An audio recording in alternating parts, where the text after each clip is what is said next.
Do you think it's possible to be in control of your thought life? Do you think it's possible to be in control of your emotions, how you feel in any given moment of the day? Have you ever attempted to be ever mindful and conscious of your mindset, how you think and feel, and find that it seems like an ongoing, consistent battle? Well, that's what we're going to talk about today in the Cliff Ravenscraft Show. Are you ready to take your message, your business, and your life to the next level? Want to learn from someone with more than a decade of experience, training tens of thousands of people from all around the world? Hi, Cliff. This is Pauline from Auckland, New Zealand. John from Calgary, Alberta. Amy Porterfield. Michael Hyatt. Dan here from Dunedin, New Zealand. Ray Edwards. Mark Mason. Mike Stelzner. Pat from Smart Passive Income. It's Darren from Melbourne, Australia. Now is the time to live the life of your dreams and do the work you feel most called to do in the world. Welcome to the Cliff Ravenscraft Show. Here's your host, Cliff Ravenscraft. Do you believe that it's possible to live the life of your dreams, to have life go your way? I'm not saying that you have control over all of the circumstances of your life, but I do believe that it is possible to be in control of your experience of life. I have been talking a lot about affirmations. In fact, in episode 673, I recently just published an episode, Why Affirmations Do Not Work for Some People, and how to solve that problem. If you haven't listened to that episode yet, go back one episode and listen to it. It's an incredibly powerful episode, and I share a few affirmations there. Now, last week, I'm recording this on Wednesday, January 12th, 2022. Last week, I did another masterclass on Clubhouse where I shared several additional affirmations. I think I actually only covered 2 of them, but I had a lot of commentary that I wanted to share on those 2 affirmations. And then somebody who had been in the Clubhouse room with me last week came up and asked me a question I wasn't quite prepared for. I gave a response, but then I decided, you know what? I think I'd really like to take another stab at answering that question. And so I want to share with you in this episode the question that Ward had asked me in Clubhouse last week when it comes to mindset and how to develop this. What process, what tips, what hints can you give? Here's what Ward had asked me specifically. My question is a process question for you, and I followed you a little bit, listened to some of your podcasts, not a lot, so I'm maybe a little bit late to the game. And I'm a Bible teacher, been teaching the Bible all my life, and there are many things that you say that resonate with many biblical principles. But the question that I have for you as I listen is that again, you take a clip and it's like, yeah, okay, fine, great. I can be that at this moment in time. But you alluded to the fact that, man, it is just so easy to be swept away in the current of life, and all of a sudden you've got an hour, 2 hours, 3 hours, and all this, holy mackerel, I got to get my mindset back. So what tips or hints or helps do you have in terms of making this an ongoing process? It's a continual battle, it would seem. So that was the question that came in from Ward. Now, I happen to be recording this live in front of a Clubhouse audience, and Ward is up on stage with me. He's muted as I'm monologuing this entire episode, and I have his permission to share this in episode 674 of the Cliff Ravenscraft Show. I have an outline that I felt inspired and motivated to put together to record as a more detailed response, specifically getting into those tips, those hints, those helps that I can provide to somebody who feels like adopting and maintaining a positive mindset is a continual battle.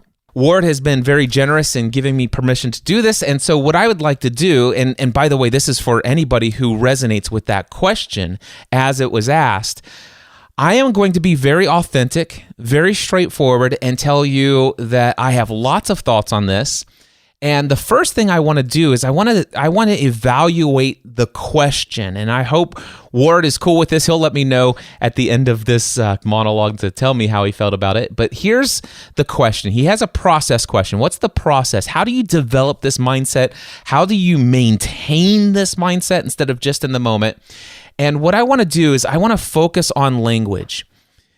If you've listened to my content for a very long time, you know that I talk about controlling your emotional state, being in control of the way you think and the way you feel emotionally. That's when I think about mindset, I think about your pattern of habitual thinking and your pattern of habitual feeling, or the emotions that you feel the most, the thoughts that you think the most. So your mindset is made up of your thoughts and your emotions. That is mindset. I mean, that's just a big picture overview of what I'm talking about when it comes to mindset. When you want to have control over your mindset, your thoughts and emotions, you can, in the moment, any moment of the day, change how you feel emotionally by simply changing your physiology, the way that you use your body. If you were maybe feeling a little down or kind of just, oh man. Chances are you're kind of slumped over, leaning forward, looking down. Limbs are kind of just droopy and you're breathing shallow. And if you were to just stand up, jump up and down or do some jumping jacks just for 60 seconds, then take in some very deep breaths, hold your head high, look up at the ceiling, and hold a Superman pose, I promise you this, you will experience a radical emotional shift in how you feel. It will absolutely change your emotional state. It's guaranteed to happen. When you go into, let's just say, a depressed state or an angry state or a frustrated state, they require the certain use of your body to be able to pull off that emotional state. I just want to let people know that you can change your physiology alone, and that could change how you feel. The second thing that you can do to change in the moment, anytime you want, any time of the day, you can do this. You can change what you're focused on. If you change what you're focused on, you'll change what you feel. So for example, if all of a sudden I'm having a really great day and things seem to be kind of in flow state, I just finished up, that the last thing that I quote unquote had to do on my to-do list, like, okay, now I get to really do what I was very much looking forward to getting to do today. And then a text message that comes in that says, hey, I know that I made a commitment to be your client for the next year, but you know what? I found a new coach and I'm leaving. And by the way, I want a full refund and blah, blah, blah. Just one of those things that's just unexpected. Now I'm focused on this text message. I'm focused on that. And if I'm not careful, if I'm not in control of my state, I have the potential of doing what I used to do, which is to allow myself to shift my focus over to this text message instead of this big project that I was super excited about starting. And now I'm focused on this text message. Now, if I want to, I could look at that and say, okay, there's this message. That's not what I had anticipated coming in today. It's not what I had prepared for. It's not what my plans for about how the next couple of weeks were going to go financially as a result of that. But if I want to, I can actually keep myself from going into a negative state if I keep myself focused on the project that I have at hand, that fills me with joy and passion, that I'm excited about doing. Or I could choose to instead say, you know what? I was going to start on this project, but this message has come in, and I'm sensing inside of myself a little bit of a mindset of scarcity coming in. A little bit of fear about what this might mean financially. I'm feeling a little bit of apprehension about, did I say something wrong? Is there something wrong with me? Is there a reason why somebody would fail to live up to their commitment, which is obviously against my own personal values? I could sense that coming on, and I could instead shift my focus to gratitude. What I might do in that case is I might pull up a handwritten journal or maybe even a digital journal. It doesn't matter if you have got an app like Day One or anything that you want to journal, wherever you can just keep track of some things that you are incredibly grateful for, thankful for. I might write into my journal, I am thankful for the clients that I have had over the years who have consistently seen the value that I've offered them. I am incredibly thankful for the number of clients who have made a commitment to work with me for X number of months or X number of years or whatever the case may be, and who have lived up to their commitment. And I'm thankful that that's what the majority of people do. I'm thankful for the results that I see that my clients, I'm thankful for the work that God has called me to do in this world. I'm thankful for the fact that I broke free from my soul-sucking job as an insurance agent 12 years ago or 14 years ago. And that I've been able to do this work and provide for my family, doing this thing I feel most called into the world. And then all of a sudden, because I've shifted my focus away from what that potential negative emotion that was potentially going to rise within me when I focused on the message via text that came in, that unexpected message, I could go to my gratitude journal and just immediately focus on what I have to be thankful for, rather than what I have over here to be worried about, anxious about, or fearful of. So just by shifting my focus away from the text message and over to the gratitude journal, now all of a sudden it is impossible, and I've learned this, you cannot be filled with gratitude and filled with fear at the same time. You cannot be filled to the top, brimming with gratitude, and be anxious at the same time. It is not possible. If you fill yourself up with gratitude and you really lay it on thick, because there is an seemingly infinite number of things for you and I to be grateful for. If you've ever had trouble building a list of the top 15,000 things you have to be thankful for today alone, reach out to me. I can help you out. I can help you build that list. I promise you. 15,000 doesn't even scratch the surface of what you have to be thankful for just today alone. There's an infinite number of things for you to be thankful for. So anyway, I can change my physiology, which will allow me to change my emotional state. I can change my focus away from the thing that might have caused a negative emotional state over to something that's going to cause a positive one. But let's just say, and I've had this before, let's just say that, okay, I want to work on my project that I had all planned out to do today.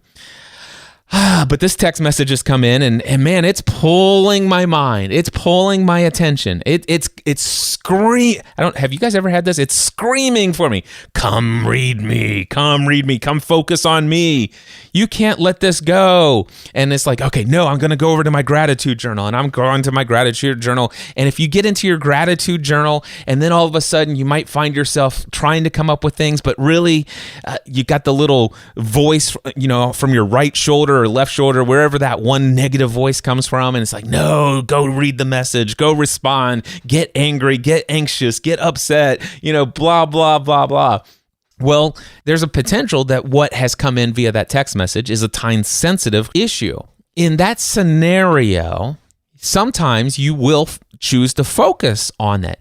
And now, here's what I will tell you. Whatever you focus on is what you will feel. If I focus on a message and I'm going to feel whatever thoughts I have related to that message. But if I focus on that gratitude journal with focus on gratitude, I'm going to feel gratitude. Let's just say it's time to focus on this text message. And now all of a sudden I have to choose. And here's the third thing you can do to change your emotional state in any given moment. So far, there's been physiology, how you use your body. Number 2, there is your focus. What are you focused on? And then the third one is language/meaning. What language do I use to describe this text message to myself? What meaning am I associating? Whatever language I use. So for example, I may not be saying words out loud, but let's just say it's that text message. remember the questions I kind of hypothetically put it there. It's like, oh, what did I do wrong? That language gives a meaning to that text message. If I ask myself, gosh, did I do something wrong? Well, now I'm actually giving that text message the meaning behind this person saying, I'm not going to stay with my commitment as your client. I found a different coach and I want a refund. All right. If that's the message that I get via text, I am actually saying that text message is meaning that I probably did something wrong, that I have offended somebody. I didn't live up to their expectation. I could also be associating meaning. Maybe I'm not a valuable coach. Maybe I'm just not cut out for this work. Maybe I'm charging too much. Maybe I've dropped the ball. Maybe everybody would rather have a more powerful coach than me.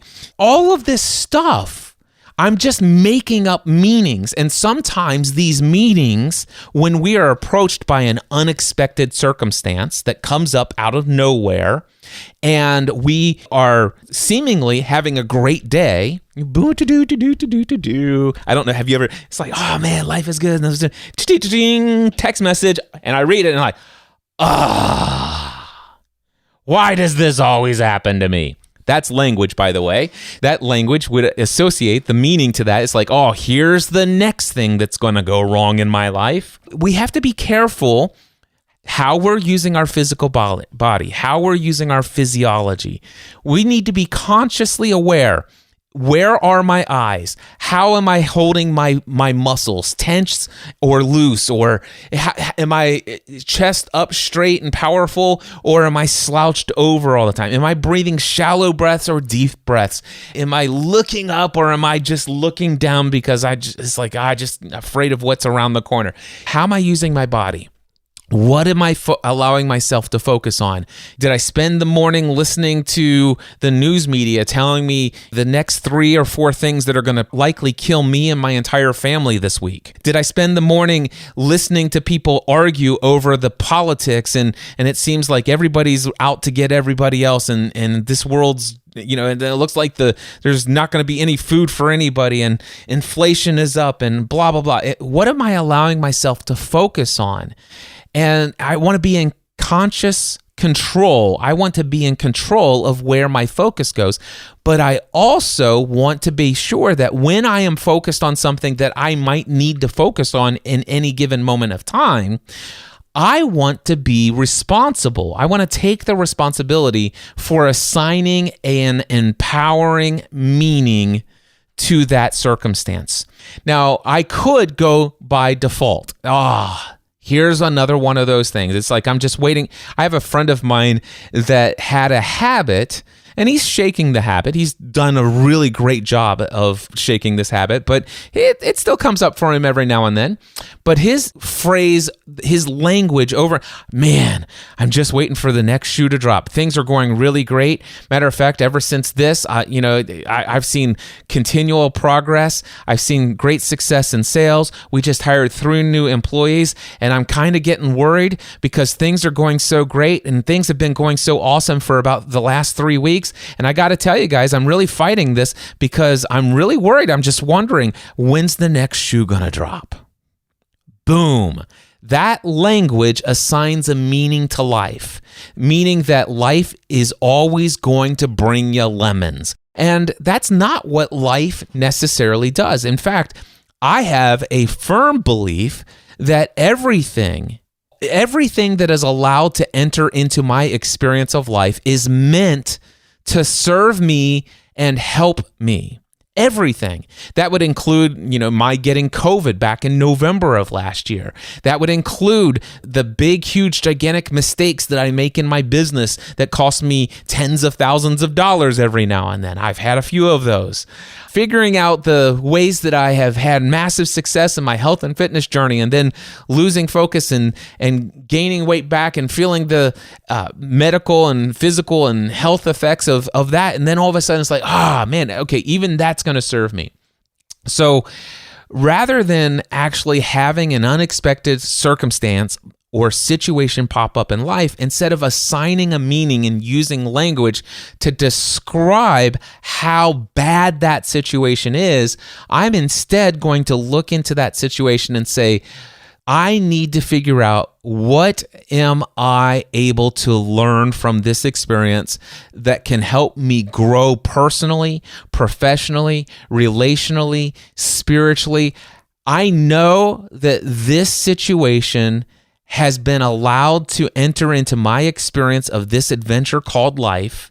And I know that while it may be somewhat painful to go through this experience, ultimately 5, 10, 15 years from now, I'll either laugh about this, or I will, if people said, Cliff, if you could go back and do it all over again, would you have told yourself something so you could have avoided that? And the answer has always been, to the most difficult things that I once thought were the most difficult things, I wouldn't change a thing, because I wouldn't be who I am, and I wouldn't have the stories that I have that resonate with people. I wouldn't have the rapport that I have with people. What I've experienced allows me to connect with those who are also experiencing those kinds of things, and I can speak and say, yes, I do have experience with that. And so I believe that everything happens for my benefit.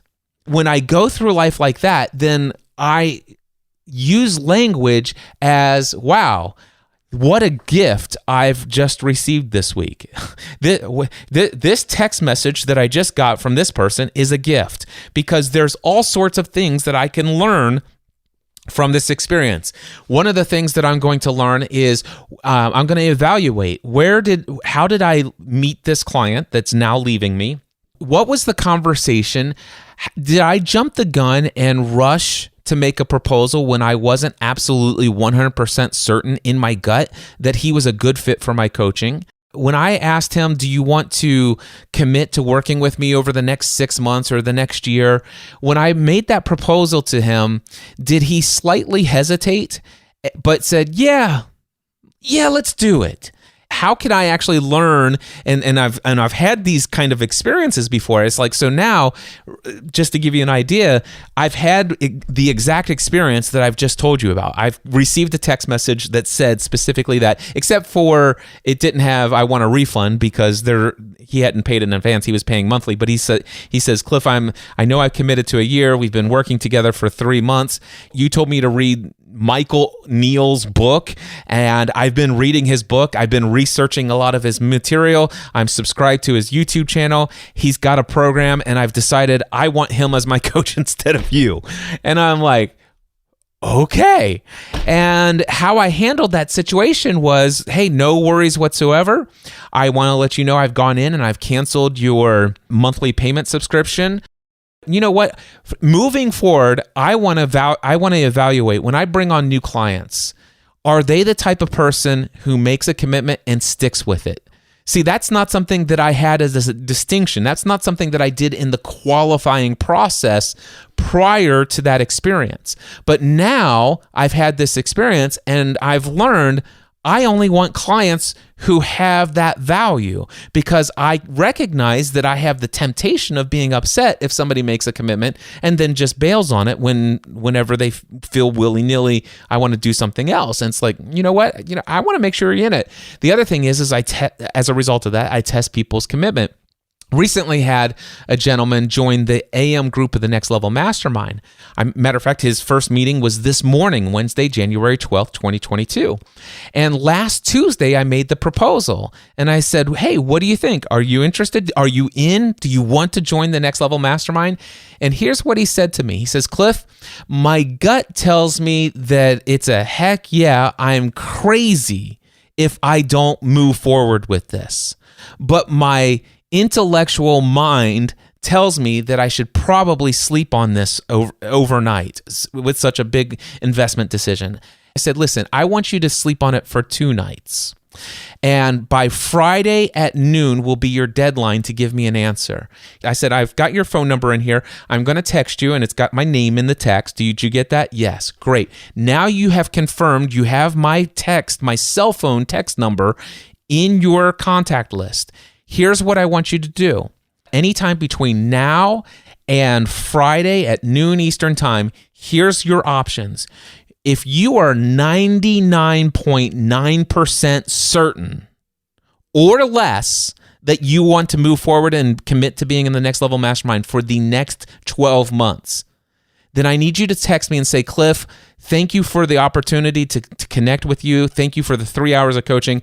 You don't have to say all of those things, but just write in this: I'm a no for now. That's it. If you are 99% sure that moving forward is the right decision for you, I want you to text me and say no. Otherwise, if you're absolutely 100% or more committed to being in this group for the next year, then text me, yes, I'm in. I'm all in. And he texted me and he was all in. I would not have actually had those things as my qualifiers had I not grown through the experience of bringing somebody on without really making sure that this is a person who's in alignment with the same kind of values that I have and the kind of person I want to be coaching in the world. I want to coach people who have what I consider to be values of commitment and loyalty and showing up, keeping your word. These things mean a lot to me, and not necessarily for my benefit, but I believe that if they want to succeed in the things that they're hoping to achieve in the world, I think they need to actually have some level of value when it comes to keeping their word and living up to commitments. And anybody who, and in essence, I was thankful to have the client go after 3 months, and I'm just like, man, I wish I would have caught that earlier.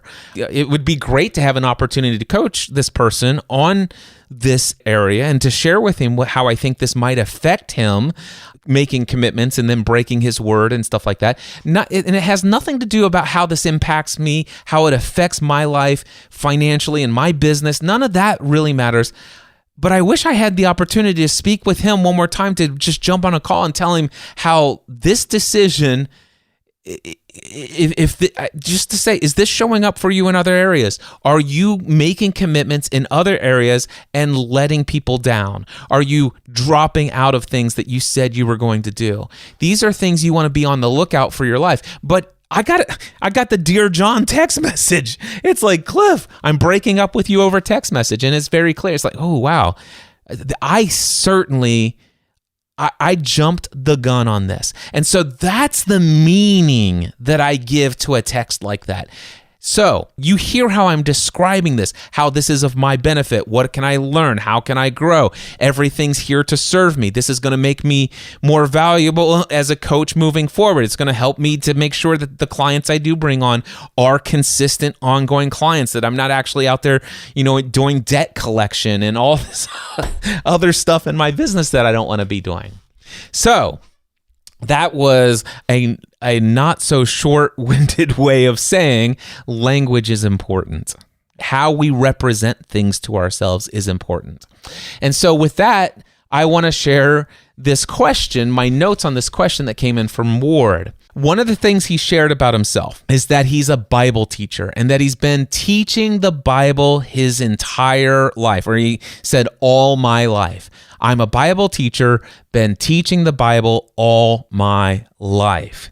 Now, I need to really emphasize that right here for just a moment, because he's asking for some tips. He's going to ask for some strategies. He's going to ask for some help on how do you maintain a positive mindset? How do you eliminate this restless mind that seems to go back to the negative and draw back into the old experiences? And the reason why I say that is I'm going to give a lot of scriptures here in this episode. So it may seem like, oh my gosh, did I come across a Christian Bible preaching podcast? And the answer to that question is no, you have not done that. This is the Cliff Ravenscraft Show. But one of the things that I do as a coach, now I resonate with Ward because I come from a very Christian background, spent more than a decade as a Christian pastor in a Nazarene church and then in the Church of Christ. And so I come from I even come from a very fundamentalist background. I come from a very literal translation of every word of the Bible kind of background. I come from an old mindset of the young earth background, answers in Genesis Genesis ministry is like literally 2 miles from my house, and I help them get their spot. I mean, that's my background. Now, I will tell you today, I've strayed way far from my upbringing, but I still have an incredible reverence for the scriptures, and more specifically and mostly the teachings of Jesus. But today I am going to bring up, because I'm answering a question of a Bible teacher who's been teaching the Bible his entire life, I'm going to do things that will resonate with his many biblical principles in giving those tips and those helps. All right.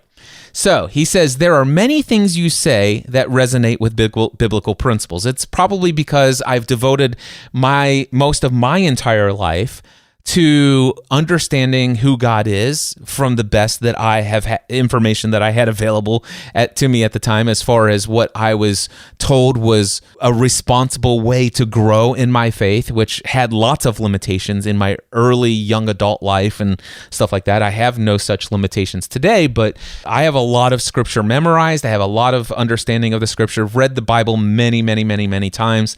Nazarene Bible College classes, all of this stuff. I know a fair amount about the Bible. I'm not a theologian by any stretch of the imagination, and I could probably be considered to be one who takes a lot of scriptures out of context, and I'm not too concerned about what people think about that either. I'm just going to share with you some scriptures today that will tell you the biblical principles that I believe that will give the tips and the helps and some of the hints about what's helped me develop an incredibly positive mindset in the midst of some of the craziest things that used to trigger me into the old mindset. All right. He said, so the question I have for you, as I listen, it's like, yeah, okay, fine. I can be that at this moment in time. And I think all of us can resonate with that. We all have the ability to hear something that is true, that seems to resonate with our beliefs, and it's like, yeah, I like that. I'm going to adopt that. And lo and behold, now I'm going to go back to your language in just a moment, but lo and behold, I'm in this mindset. I feel this. This is true. I'm going to adopt that. I'm going to do this. And then all of a sudden, a couple of hours later, I find myself in a pretty negative emotional state. It's just like something occurred. I didn't expect it. And boom, what happened? So here's the thing that Ward had said. As I listen, I'm like, yeah, this is great. At this moment in time, here's language. Listen to this language. But it is just so easy to be swept away in the current of life. I'm going to say that again. It is just so easy to be swept away in the current of life. Now, does that language give meaning to our experience of life? Are we saying that life is a rushing river whose current is likely going to pull us underwater? I mean, isn't that what that language leads us to feeling inside? That life has this rushing current, and if I am not consciously doggy paddling, if I'm not consciously putting all my effort into treading this water, if I am not swimming against the tide, I'm going to be sucked downstream. The current's going to pull me under. I will be swept away by the current of life. Is life a current that we need to fight against so that we can stand our ground, so that we're not swept away? Is it to be believed that life seems to always knock me down or sweep me away every time I get up and stand up and say, man, this is exactly how I want to live my life. I want to be positive and blah, blah, blah. And then next thing you know, it's just so easy to get swept away by the current of life. So the first thing that I want to encourage us to do is to think about the words we use to describe our experience. Now, don't get me wrong. I know exactly what Ward is saying here. I certainly can resonate with you. The reality is that there are many times that we can be feeling great, and then all of a sudden an unexpected and undesired experience or situation comes up in our life. But then, and it's essentially the same thing, but do you see how my language, I can be feeling fine, I can be thinking great thoughts, and then out of nowhere, occasionally, there seems to be these unexpected and undesired or inconvenient situations that come up in life, and I find myself going back to my old way of thinking. Now, that's how I would describe it. That's the language I would give to that experience. That's the meaning that I would give to that experience. It's not that I'm being swept away. It's that I'm choosing, without consciously knowing it, I'm choosing to lose my focus on the positive, to lose my focus on how I know that I can control my emotional state. I've all of a sudden got everything over here. When things are going great, I feel great. But if something undesired, inconvenient, unexpected comes up, boom, all of a sudden it's like, and he says, holy mackerel, I've got to get my mindset back, he says. And the reality is that how you get back is by physiology, focus, and language and meaning in the moment. All of that is going to require some conscious effort and will on your part. There is work to maintain the mindset. There's work in the moment. You have to be very consciously aware of your physiology. You have to be consciously aware of what you're focused on. You have to remain consciously aware of the language you are speaking out loud to others, and most importantly, the language you're speaking to yourself. And it's not even audible. It's the questions you're asking yourself that you don't say out loud. What's wrong with me? Why does this always happen to me? Man, I can't catch a break. Those phrases create emotions within us. If you want to figure out how to get your mindset back, you have to learn how to consciously change that language, consciously change that meaning, and get back into what you know to be true. Now, in the long term, how you can actually do that where it doesn't even require any conscious effort at all is for you to begin a practice of rewiring the programming code of your subconscious mind. Our subconscious mind has been accumulating data ever since we were born. And in the first 7 years of our life, our brains are in a theta state. And so we are actually just taking in and soaking up and absorbing like a sponge, our subconscious mind, anything that anybody says to us as a child for the first 7 years. Anything our parents say, anything that our peers say, our teachers say, our religious leaders say, we adopt all of that as unquestionable truth, and that's all programming inside of us. But then if you've ever watched television shows and movies and all this other stuff, we can get into a hypnotic state many times throughout our life, and we are also adopting a lot of things unconsciously there.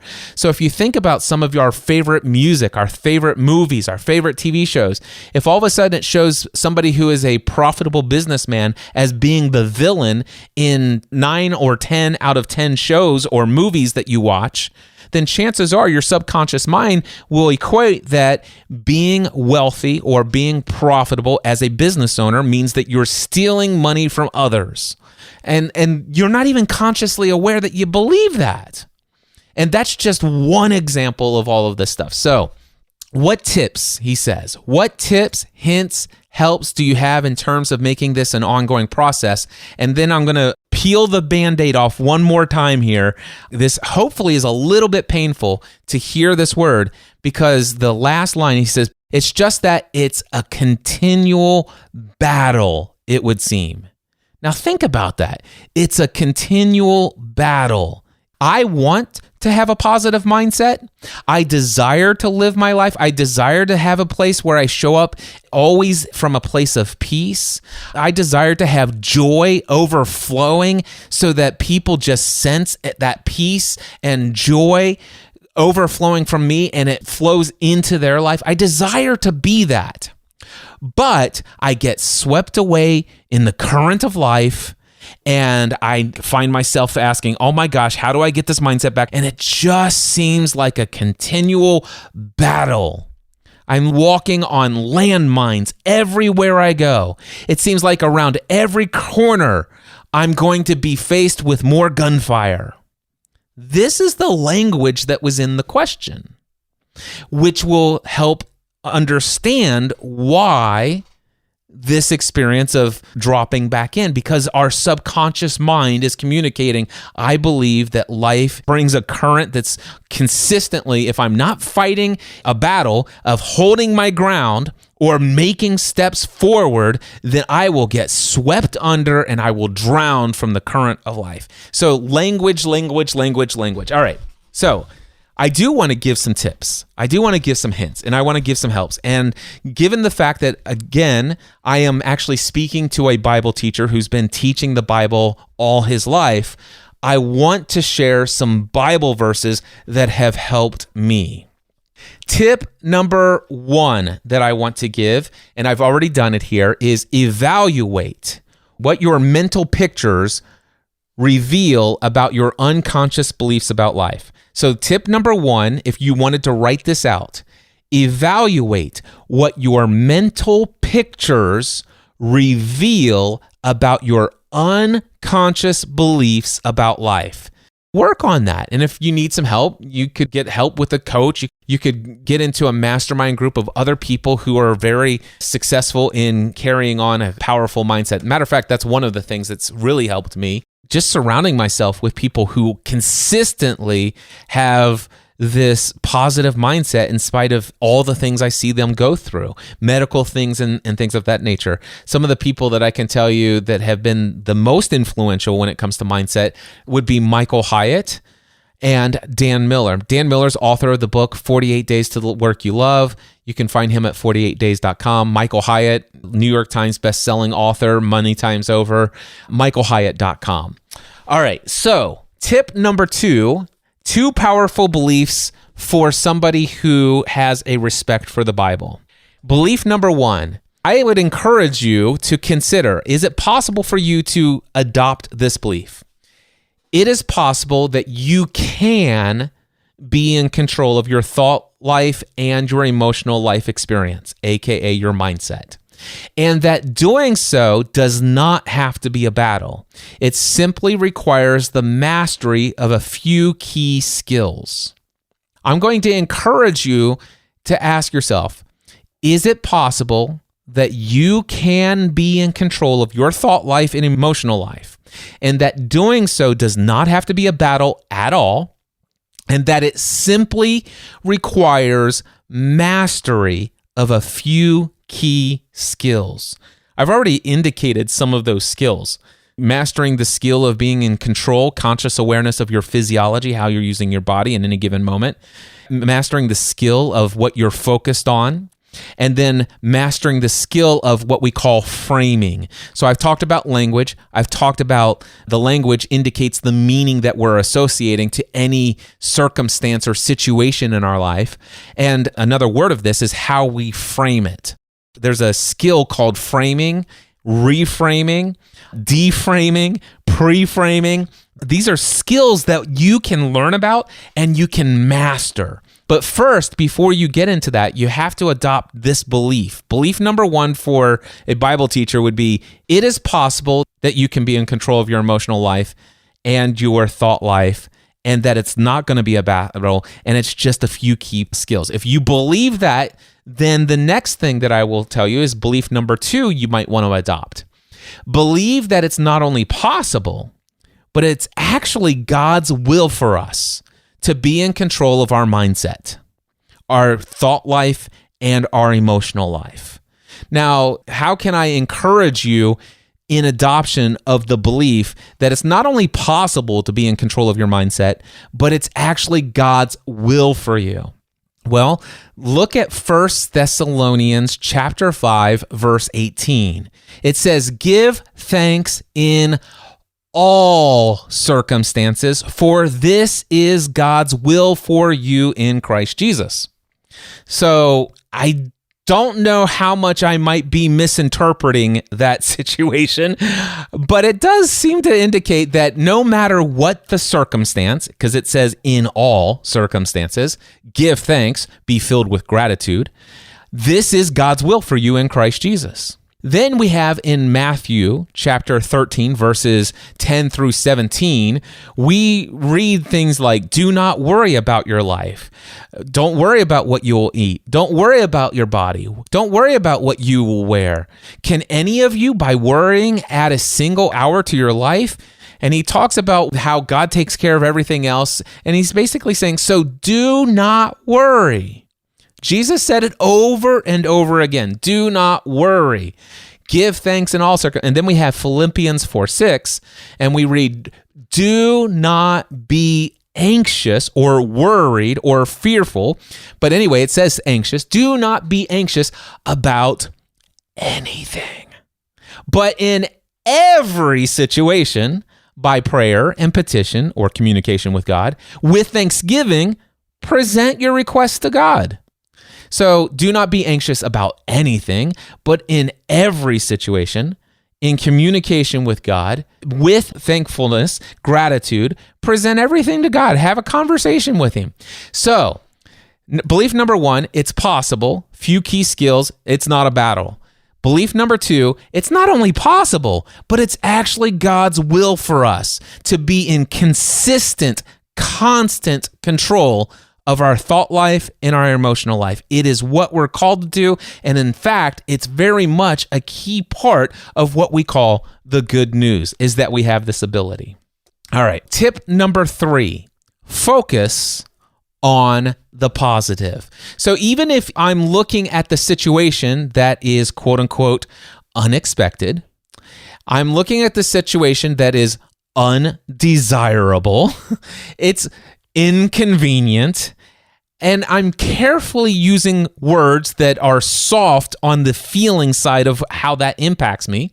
So that's all those things are. They're unexpected, they're undesirable, and they're inconvenient. I've never experienced anything in my life that is anything worse than that, other than if I actually give it words to associate heftier meanings. And yes, I'm talking about even the most challenging situations of life. It's unexpected, it's undesirable, and or it's inconvenient. Those are powerful words to describe anything that you might not have wanted to come up into your experience of life, but it did. But focus on the positive. What does this make possible? How is this going to cause me to grow?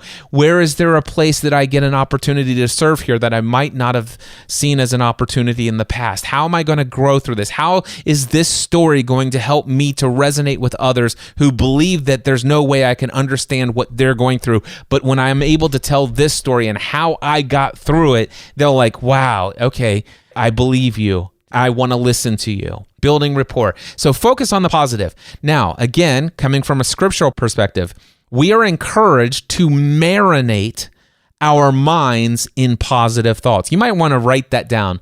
Marinate your mind in positive thoughts. Let's go to Philippians chapter 4, verse 8. Finally, brothers and sisters, whatever is true, whatever is noble, whatever is right, whatever is pure, whatever is lovely, whatever is admirable, if anything is excellent or praiseworthy, think about such things. It would indicate here from a biblical perspective that we are encouraged to control what we think about. Marinate our minds in the positive. Then we have 2 Corinthians chapter 10, verse 5. We demolish arguments and every pretension that sets itself against the knowledge of God, and we take captive every thought and make it obedient to Christ. In essence, aren't we seeing here that demolishing every argument and every pretension, where do those come up? Those are those thoughts. This is terrible. This is horrible. I never catch a break. Why does this always happen to me?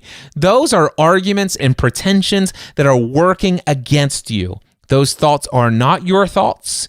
You may have been led to believe that's you thinking those thoughts. They are not your thoughts. They are arguments and pretensions that sent them up against the knowledge of God, which the knowledge of God will clearly tell you that there's nothing to worry about, that you could actually experience joy all of the time.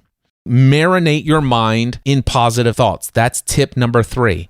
Now, I'm going to actually give you tips within tip number 3 for focusing on a positive mind. Number 1, I would encourage adoption of absolute faith and frequent, consistent communication with God.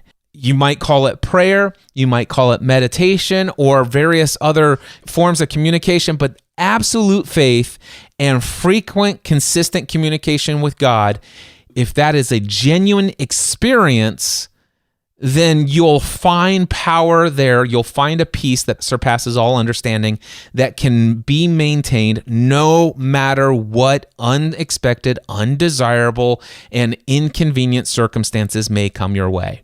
In Mark chapter 1, verse 35, we're told that Jesus had this practice. It says, very early in the morning, while it was still dark, Jesus got up, left the house, went off to a solitary place where he prayed, where he sat in meditation, where he sat in communication with his Father, who he is one with. His union with God. He comes out, he's so excited, he's like, I only do what I see the Father doing. When does he see the Father doing things? In his time of prayer and meditation. He only says the things he hears his Father saying. Well, where does he hear these things? When he's in prayer and meditation. And it's not only in early in the morning while it was still dark that he gets up and does this thing. There are many other scriptures that talks about that the disciples, after being enthronged with large crowds, they set a boat out to go to a solitary place to be away from the crowds. And he taught his disciples to sit in quiet prayer and meditation. He taught solitude, quietness, and to go inside and be one with the Father as he is one. He prayed, I pray that they would be one as you and I are one. In fact, I don't have this written into my notes, but there's this section of the scriptures where Jesus sends out his disciples to go minister out to the various towns and villages on their own 2 by 2.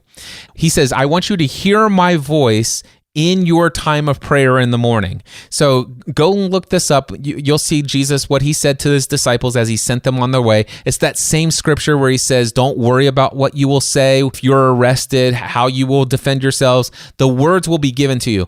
He says, when you are in your time alone, because he's taught them how to meditate and pray. Hey, I'm breaking in here because I wanted to actually look this up and make sure that I have on record within this episode exactly what scripture I was talking about. And this is found in Matthew chapter 10, and I'll start with verse 19. He says, but when they arrest you, do not worry about what to say or how to say it. At that time, you will be given what to say, for it will not be you speaking, but the Spirit of your Father speaking through you. Now, he goes on to say some other things, to give some other instructions, to explain what they might face.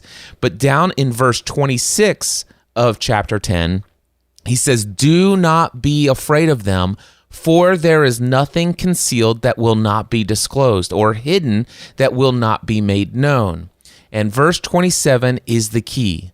What I tell you in the dark, speak in the daylight. What is whispered in your ear, proclaim from the roofs.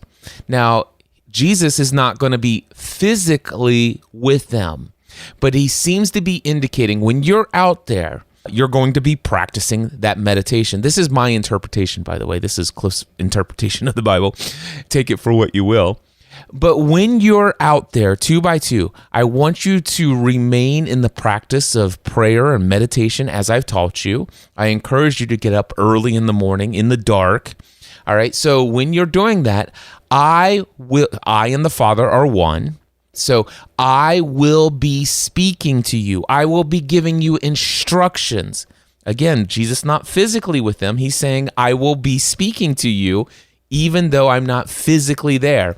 In meditation, I and the Father, who are one, we will give you instructions. We will speak to you in the dark in that time of meditation. And what we speak to you, what I speak to you in the dark, I want you to speak that in the daylight. And then as you go through your day, throughout your day, listen for my voice. I will be whispering in your ear. So that's the scripture that I was referring to. You will hear my voice. I will be one with you. You have a direct, in a way, psychic connection to me and I won't go into more metaphysical and esoterical stuff than that, other than just say they can hear his voice. It's clear that he communicates, you're going to hear my voice. And he also says, not only will you hear my voice and get instructions for the day in your time alone, in your oneness with me and the Father. However, you will also, in the moment, in the daytime, when engaged with people or officials who may even try to arrest you, you follow the whispers. Follow the whispers, the intuitive communication from within you. Words will be given you. You will be divinely inspired of what to say, how to think, all of these things. Anyway, some other tips for focusing on the positive. I mentioned just briefly earlier. Keep a gratitude journal. This is a journal that is literally a bullet point list of things to be thankful for. This is a separate journal from your journal where you journal about what you experienced today and you're evaluating the day or what's coming up and you're making plans. This is different than a prayer journal. This is a gratitude journal. It's literally nothing more than a bullet point. I am incredibly thankful that the sun came up again today and I had the opportunity to witness that sunrise. I am thankful for the house that I have. I am thankful for the heating system that works without flaw during this cold night when it was 12 degrees. I am incredibly thankful for the reliable car that helped me get to the gym safely this morning. I mean, you could just bullet point that thing out over and over again. Fill up hundreds and hundreds of books of gratitude journals. All right, next one. Turn off the rushing current of negative thoughts. Stop the flow. The current of life.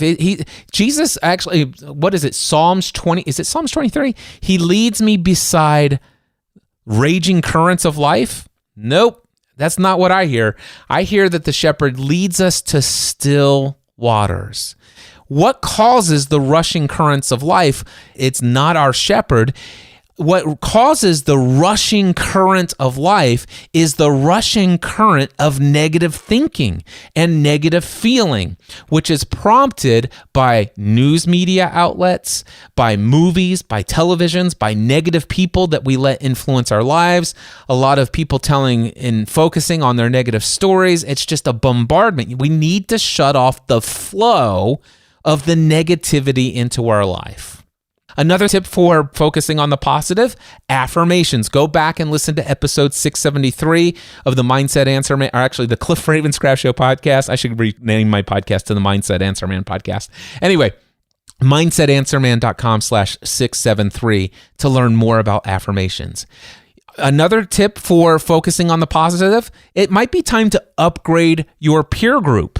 It might be time to do life with other people who habitually have control over their thoughts and their emotions, who are consistently working these things out on a daily basis, experiencing a life that is in alignment with the teachings of Jesus, whether those people are Christians or not. For example, I have 2 paid mastermind groups called the Next Level Mastermind. Not everyone in my groups are Christians. In fact, there's 1 or 2 atheists among the groups. But you know what? They all have this ability to see the positive side of life. I would encourage you to upgrade your peer group. If you're not familiar with the mastermind principle, Jesus kind of talked about it. It says, whenever 2 or more are gathered in my name, there I am in their midst. And they could ask anything that they want, and anything they ask for will be granted to them. It's an incredible principle called the mastermind principle. It's way more powerful than anybody really recognizes until you fully experience it. And so if you want to learn more about that, I have an entire podcast at upgradeyourpeergroup.com. Again, that's upgradeyourpeergroup.com. And then, of course, I just briefly mentioned about this language and meaning that we associate to things.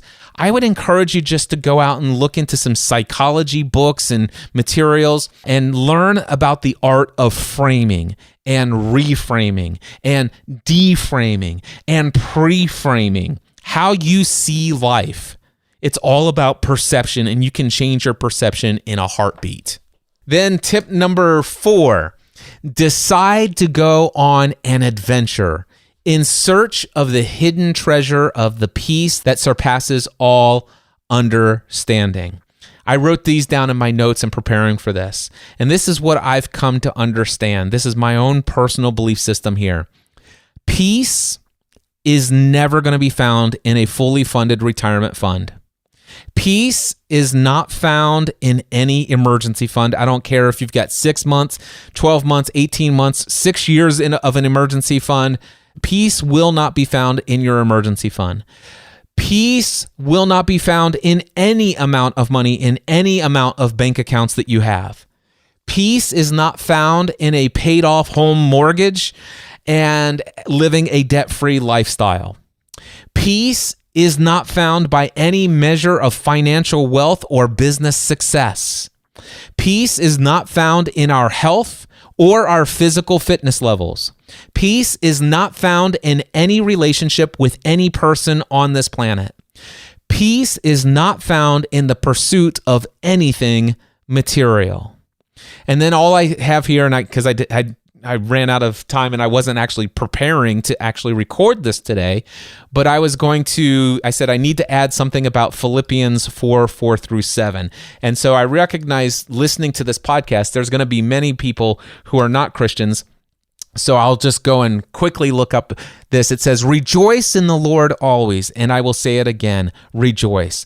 "Let your gentleness be evident to all. The Lord is near. Do not be anxious, but in every situation with prayer and petition and thanksgiving, present your request to God." And here's the key in Philippians 4:7, "And the peace of God, which transcends all understanding, will guard your heart," your emotions, "and your mind and your thoughts in Christ Jesus." Now, the whole idea of transcend, it means putting an end to the trance.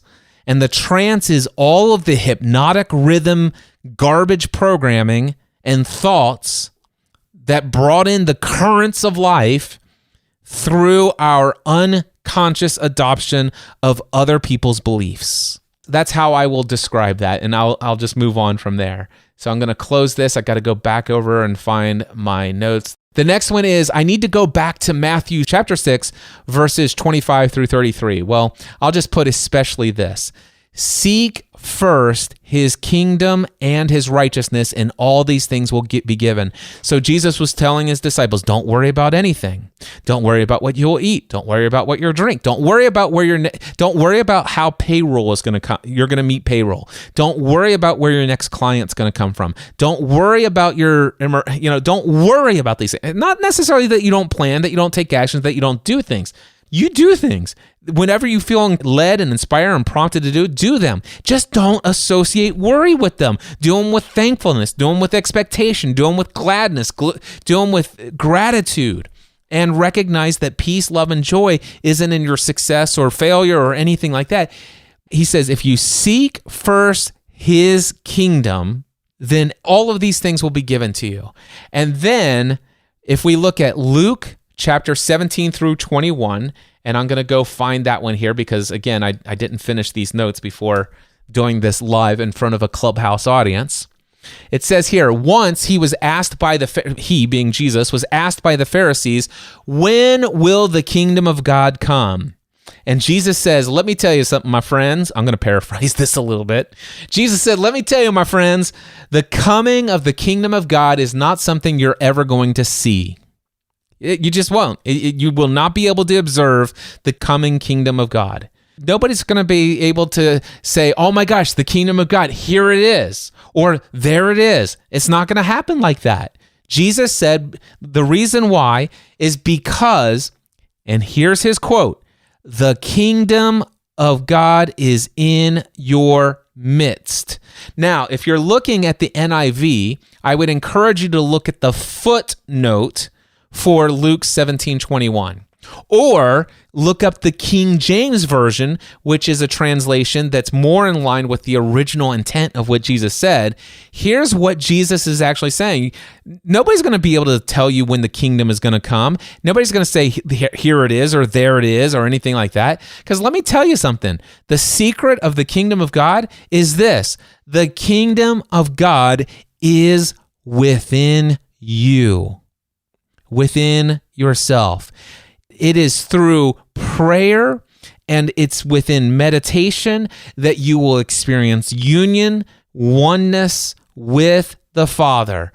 And it is there where you will find the source of the peace that surpasses all understanding, and it will end the trance or transcend. That's the peace that transcends all understanding. Now, what does it mean, understanding? It's the peace that transcends all people's thoughts about how the world works and how the world ought to be. It's the peace that actually helps you understand what's going on. It can be found within you. Now, I will tell you, there is so much more that I could share on this, and I could get really metaphysical and I could go into esoterical things, but then I'd be labeled a heretic, which, by the way, if you go to Encouraging Others Through Christ, episode number, it's, by the way, encouragingothersthroughchrist.com, and episode number 136 of the Encouraging Others Through Christ podcast. If you've ever asked yourself, gosh, sure does seem like Cliff is a heretic, episode number 136 of Encouraging Others Through Christ, the title of that episode is Am I a Heretic? And spoiler alert, the answer is yes. So those are my tips, thoughts, strategies, hints, and stuff like that. Ward is here in Clubhouse. Ward, has any of this been of benefit to you, or what are you thinking? Let me unmute you. Yeah, so first of all, thank you. This is very good, very thorough. I've got 2 full pages of notes here. And so this is good. So as I have listened to you, I mean, you're not going to be surprised when I say to you, okay, a lot of this I know. So, I mean, obviously, if I wasn't a Bible teacher, or if I said I was a Bible teacher and didn't know it, then you'd say, man, there's something wrong with you. But as I have looked through here, I put a couple of asterisks. And it would seem to me that well, by the way, listening to my own words, it's like, oh man, I mean, the scriptures say that we're going to be judged for every word, right? Now, these are not words to judge me. Maybe they are, but there's certainly words that you're judging yourself with, though. They're words that actually, I believe, I don't know if this is a scripture, I'm pretty sure this is a scripture reference, that the power of life and death rolls off our tongues. Are you familiar with that? I don't think that's actually a verse, but maybe it's in some translations. Okay, so. I'm pretty sure it's there, and I could look it up. Hey, I am breaking in once again, looking up something after the fact, and I'm not doing this to be argumentative with Ward. I mean, there are certainly things that I can't remember. Is it in the Bible, or is it something that somebody has just said so many times that I feel like it's been associated with something that's in the Bible that I think that it's in the Bible. And so I wasn't absolutely for sure, but I felt pretty confident, and I wanted to come back and tell you that it's Proverbs 18:21. In the NIV translation of the Bible, it says, the tongue has the power of life and death, and those who love it will eat its fruit. And then King James Version says, death and life are in the power of the tongue, and they that love it shall eat the fruit thereof. That's why it says, listen, you shouldn't say to your brother, even Raka or whatever. It's like, we have the power of life and death. We can speak life and death, and we can speak life and death to ourselves. And so if I say my experience of life, this is what I believe to be true. I believe life is a rushing current that seems to sweep me under every time I seem to get things going, then I get swept under again. And it seems to be a constant battle. Those are words. And those words, that language, that framing creates a reality which is true for you. Yeah, and I don't disagree with you at all. And I mean, the way that you highlighted it was excellent. So the challenge that I have is, this is. So I think I said this back in my original question. There are plenty of times when, depending upon the circumstance, when I have faced a circumstance many times where I am able to do this.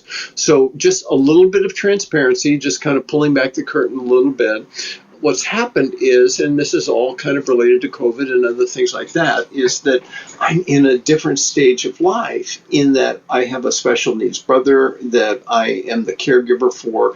And as a result of COVID, my wife has had some very serious health issues. And so I've become a caregiver for her.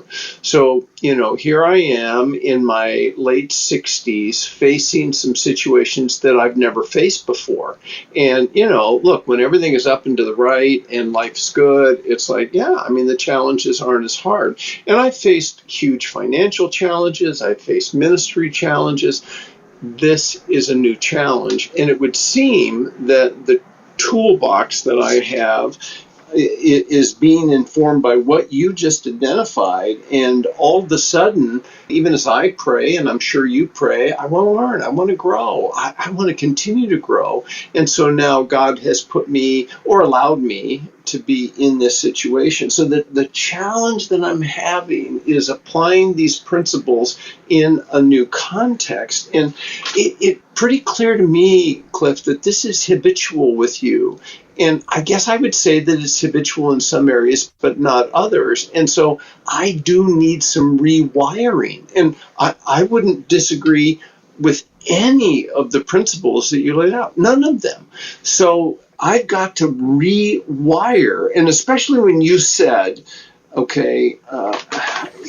when you said it is possible that I can be in control of my mindset and my emotional life. Agree 100%. No, 110%. But then the second part of it was like a slap in the face, and it doesn't have to be a battle. And I don't know that I have ever had that as a mindset.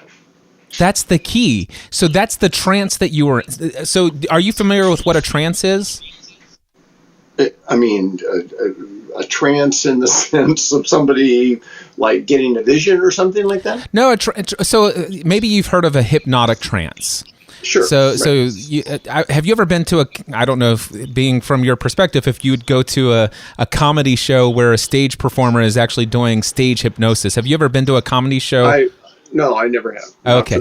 Well, have you ever heard of these situations where you get somebody out there, they have the skill of putting people into a hypnotic state on stage? They get a bunch of kids from college up there, and they put them in a hypnotic state.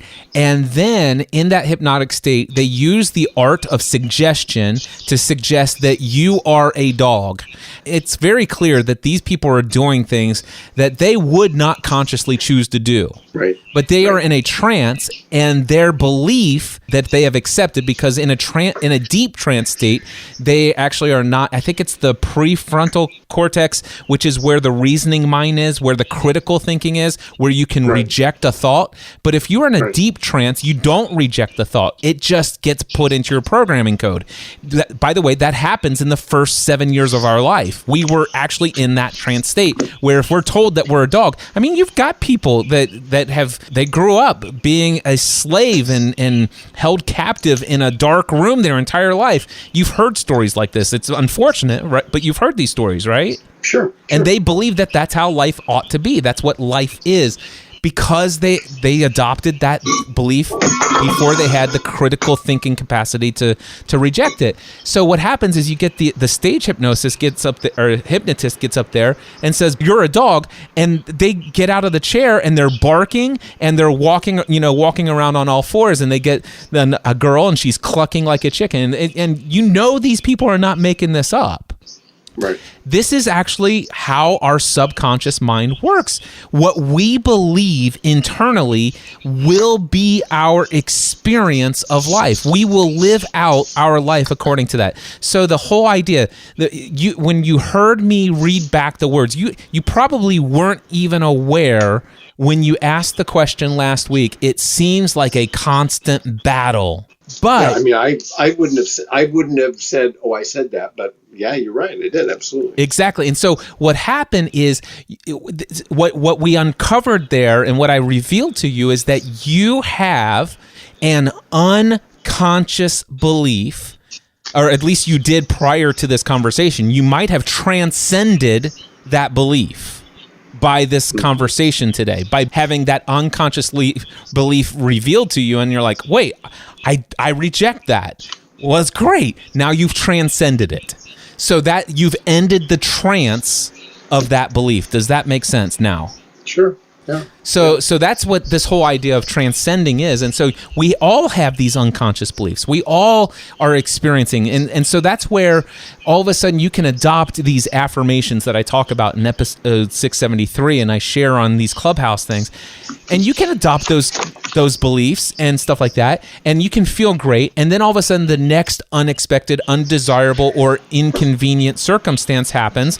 And then all of a sudden, boom, you trigger some other unconscious beliefs within you that are causing you to experience the suffering. So for example, you have a special needs brother and you have your wife with these medical conditions. And what I can tell you is you have, and this isn't anything negative. By the way, I'm still unaware of at least 80% of the beliefs that control my life. A minimum of 80% of the beliefs that control my experience of life, I'm not even consciously aware of them yet. All right? So what I can tell you is that you definitely have some unconscious beliefs about how you feel life ought to be when it comes to your relationship with your wife in this season of life and your situation with your brother in this season of life. And so what happens is you currently have life conditions that don't equal your expectations or your beliefs about how you believe those situations should be right now. And so Tony Robbins talks about the formula for happiness. So if you are the formula for peace, if you will. And so if you want to experience peace, life conditions have to equal your blueprint or your model of the world or your expectations or how you believe the world ought to be. All of those different things that I just said are basically different phrases for the same thing. Did that make sense? Yeah, it does. All right. So your life conditions have to equal your beliefs or expectations or the way you believe things ought to be for you to experience peace. And so if you are in a situation where you're not at peace with the situation with your brother, where you're not at peace with the situation with your wife, then you need to either change the life circumstances or you need to change your beliefs. Yeah, makes sense. So how do you uncover you obviously have uncovered a great belief or wrong belief for me. How do you go about uncovering the other ones? It's through conversation. So what I can tell you for me, where I've gone, I have mentors in my life that I look up to that like I said, these people seem to be experienced Dan Miller had experienced some pretty significant medical issues recently, in the recent past. He's doing really well right now, but he experienced some pretty significant issues. And he also had his mother-in-law pass away, and he's also experienced some other, I just know a lot of things that have happened in Dan's life that would typically cause most people to be paralyzed in the moment, where it's just, and the phrase that I would use is that it just doesn't faze him the way it phases other people. And what I mean by that is his peace is unshakable That's the way that I would describe it. And there are several people in my life that I've recognized that, man, they seem to have an unshakable peace. And I want to learn from them. So one of the things that I will tell you is that, how do I discover unconscious beliefs? If you listen to, let me go to upgradeyourpeergroup.com. Episode 4 of the Upgrade Your Peer Group podcast is called The Story of My First Paid Mastermind Group. So in there, I'm going to, if you don't mind, Ward, can you self-mute, because my audio is coming back to me when I'm talking?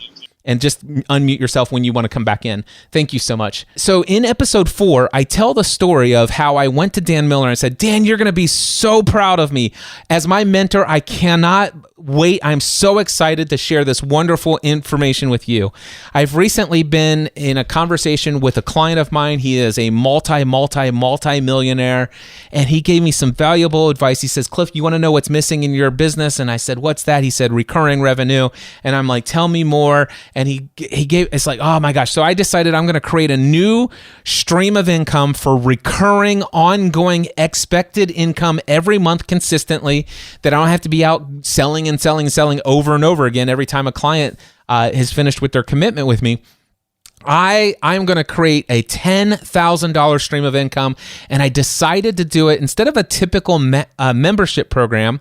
I figure I'm going to find 100 people to pay me $100 a month, and that's $10,000 a month. It'll be recurring revenue, and I said how I'm going to do it is through mastermind groups. Now, the reason why I thought he'd be super proud of me is because he introduced me to the principle of the mastermind group and convinced me of its value, and so I began to do that every week, and it radically was transforming my life. And so what happened was I went to Dan Miller and I said, Dan, I'm super excited. I'm going to have 10 groups, because I don't believe that a group should ever have more than 10 people, or 12 max, but about approximately 10. I'm going to do 10 groups of 10 people. Each group is going to meet twice a month, and it's just going to be awesome. And so that's what I told him. And he says, Cliff, I think that's a horrible idea. And I'm like, what? And he says, yeah, that's a horrible idea. He says, your goal is to build in a stream of revenue, a recurring revenue of $10,000 a month, and you want to do it through Mastermind Group, right? Yes. He says, why don't you just find 10 people to pay you $1,000? And I said, there's no way anybody's going to pay me $1,000. Now, Ward, that was an unconscious belief about my value and my understanding of the value of a mastermind group. Now, what I can tell you is that in spite of what he had revealed to me as a limiting belief, I went and started multiple mastermind groups at $100 per person. And after 2 years, I shut them all down because it burned me out, much like Dan had suggested it might likely do. Well, in November of 2017, I started the next level mastermind groups, 2 of them with up to 12 people per group. And since then, people have paid a minimum of $1,000 per month, 1 year commitment minimum, and in 4 years, I've generated nearly $1 million in revenue. So that's one example of where I've been in a conversation with a mentor. All right, so another one is in a mastermind group. I remember going to my mastermind group and saying, guys, I'm thinking about raising my rates from $150 an hour to $200 an hour. My mastermind group says, no, you can't do that. And I'm like, what? Here, if anything, I thought you guys would be my greatest support. They said, no, Cliff, you can't do that. You have to double your rates. You must change your rates to $300 an hour. Now, again, please understand, they asked me lots of clarifying questions. They asked me what my situation was. I was booked like 6 to 8 weeks in advance, booked solid. I couldn't take on any more clients, and I just wanted to raise my rates because I was working a lot, and I'm like, listen, as much as I'm working, I feel like I should have a little bit more of a financial return on this. What happened was they're like, Cliff, double your rates. Now, they attempted during that 60-minute conversation to convince me to go to $300. Well, if anything, what they did is they actually certainly made me feel super confident in $200, but I had unconscious beliefs that I still needed to deal with, Ward, because I did not believe that I could pull off $300 an hour. I believed that I could go from 150 to 200. I was actually a little bit concerned about whether or not I could go to 200 before going into that conversation. But then they actually said, no, Cliff, you should do 300, which gave me all the confidence I needed, or the courage to raise my rates to 200, but not to 300. Now, what happened was I raised my rates to 200, and I'm still booked 6 to 8 weeks in advance, and I'm still at a situation where it's $50 more per hour. It's not a massive, significant change, and it didn't really change anything. Then I read an article by Peter Shallard titled 7 Reasons Why People Want to Pay You More and 7 Reasons Why Doubling Your Rates Doubles Your Success. I then read that, and it radically changed my beliefs, and it revealed to me many unconscious beliefs about adding value to people's lives. Now, it took me 20 minutes to read that article with those 7 reasons, and instantly after reading that article, my next person who said, Cliff, how much is your package? I said, well, it's 4 weeks of 2-hour calls. So it's a 2-hour call once a week for 4 weeks. And they said, well, how much is it? And I said, it's $300 per hour. Instantly, that person said yes. And so what happened was my rates pretty much essentially doubled from a couple weeks earlier. So again, that's another experience where my mastermind group is helping me see. Matter of fact, Mark Mason, who's in my mastermind group, said, Cliff, you want to know what your issue is? He said, you are a millionaire person with $100,000 mindset. You are a millionaire with a $100,000 mindset. And so you are consistently doing things to only generate about $100,000 a year. That's your problem. After that, I took all of that and I went in search of my beliefs related to money. Began to have conversations with my mentors about money and pricing. And it was because of that I got led to that article. It's like, here, Cliff, read this. This will give you some new beliefs to chew on. By the way, if anybody wants to see that, it's not my article, but if you go to mindsetanswerman.com/double your rates, all one word. It's again, mindsetanswerman.com/double your rates. You can read that article to see what changed my mind there. So Ward, I will tell you, for me, it's mentors that I have conversations with. It's a mastermind group that I meet with weekly that I have conversations with. It's coaches that I hire to ask me questions. And by the way, when I coach somebody and I begin a coaching relationship, that one of the first questions I ask them, may I have permission to be your coach? And they usually jump at the answer and say, yes. I said, whoa, hold on. Let me tell you what I'm asking for. I'm asking for permission to ask you questions and also to say things to you that will challenge you at the deepest level. And in fact, what I do as a coach is I absolutely listen to people's language and I actually mirror it back to them and say, did you know that you said this? I didn't say that. I've got a transcript running. Let me pull it up here and I'll show you as I share my screen. I'm live transcribing this. I promise you, I did not type this. It only typed up by default, transcribed what you spoke when you spoke it. And if we go back 3 minutes ago, you said this. Oh my gosh, I did say that. Ward, does that answer your question of how to find these unconscious beliefs? It does. Yeah, and it's actually encouraging. I mean, you're being transparent too, and I mean, it's great to hear your struggle, and I mean, this is good. I mean, it's all good stuff. Yeah. So, I mean, you pointed me in the right direction. It's obviously it's a journey, and my situation and needs are different, but I mean, Again, I resonate with the whole issue of mindset, and there are plenty of areas where biblically I get it and I understand it, but as it relates to some of these other areas, and by the way, I grew up in a dysfunctional home, and I'm certain that some of these core beliefs come all the way from that too. There's no question that they go all the way to that. Ward, you mentioned the fact that, Cliff, it seems to me that this is a habitual thing for you. Like you're a habitually positive person. Is that what I heard you saying? By the way, I agree with it if it was. Oh, yeah, absolutely. I have a note there. Yeah, Cliff Ravenscraft is a habitually positive person. Well, here's what I want you to do. I want you to go to upgradeyourpeergroup.com, and I want you to listen to episode 1, and you'll recognize that I have not always been a habitually positive person. I used to be in a habitually incredibly negative mindset person. I used to believe that life is always knocking me down. I used to give the most terrible meanings to everything. Like my first year in business, I talk about, it's very clear in episode 1 of Upgrade Your Peer Group, I talk about the fact that I worked around the clock, 12, 14 hours a day, 7 days a week for 9 months without ever taking a day off. And then I took Sundays off. And then I only did that by increasing the number of hours I worked the other days of the week.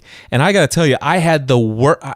Prior to starting my own business, the only time I ever had quote unquote depressing thoughts was around Thanksgiving and Christmas time when I dealt with my biological dad, which you talk about a dysfunctional family. My biological dad, from the time I was born until he died in May of 2015, he was a drug addict and an alcoholic. And I've had knives held to my neck. I've watched guns pointed to people's heads. I've experienced some pretty interesting things growing up with my dad.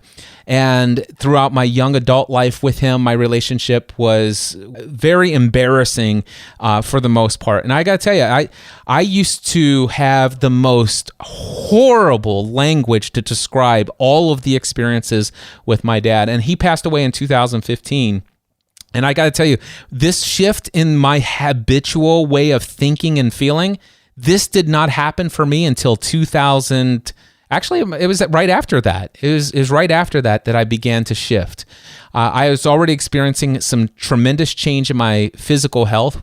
You know, it was a process. I lost 100 pounds as a result of some things that I learned about my mindset when it comes to my physical health and some unconscious beliefs that I had there in working out.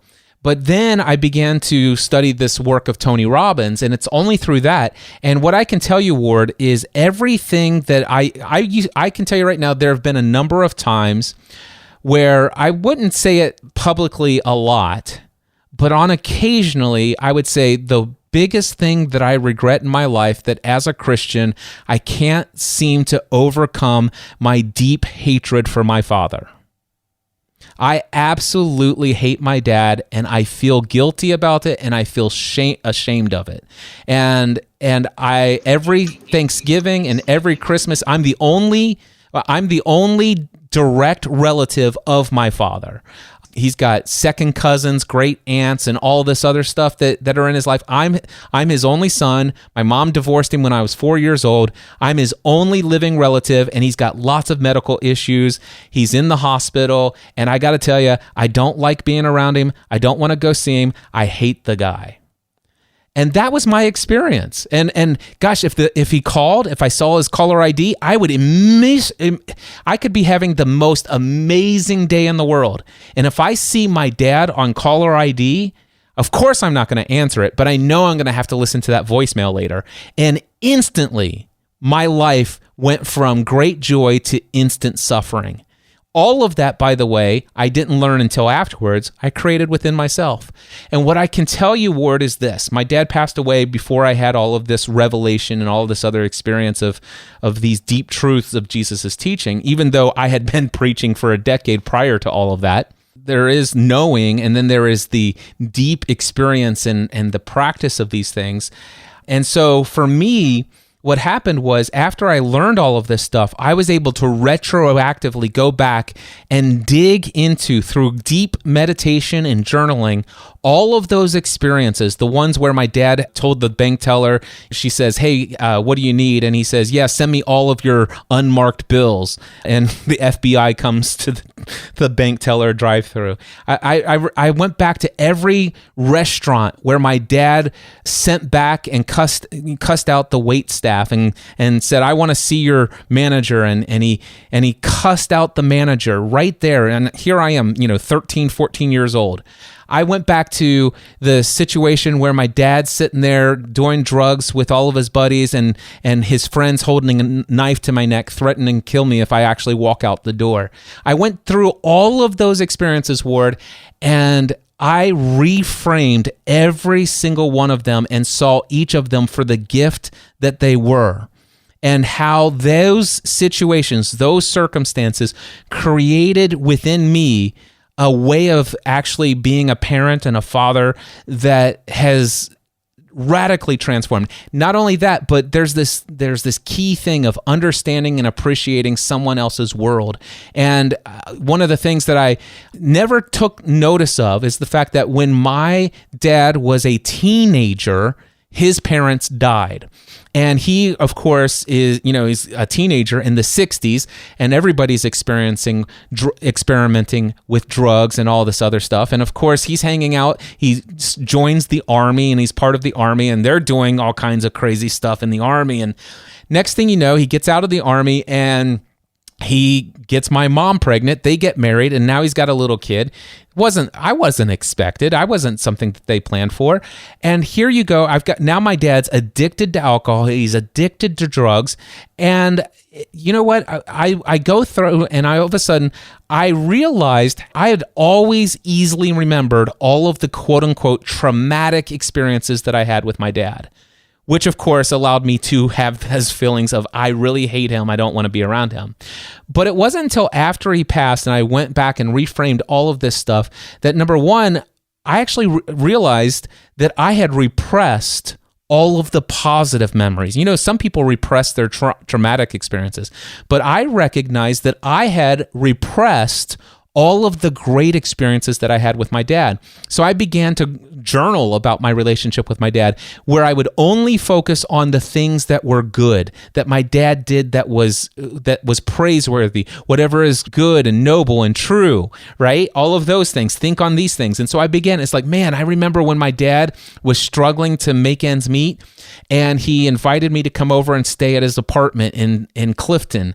I remember the time when he got a motorcycle and he took me out, and I'll never forget the wind on our back. I remember the time when he used to take me to Kings Island every year. I remember that when I first dated the first girl I ever dated, my dad came and picked me up and then drove to Batavia, Ohio, which is about an hour and a half away, to meet this girl that I had been talking to.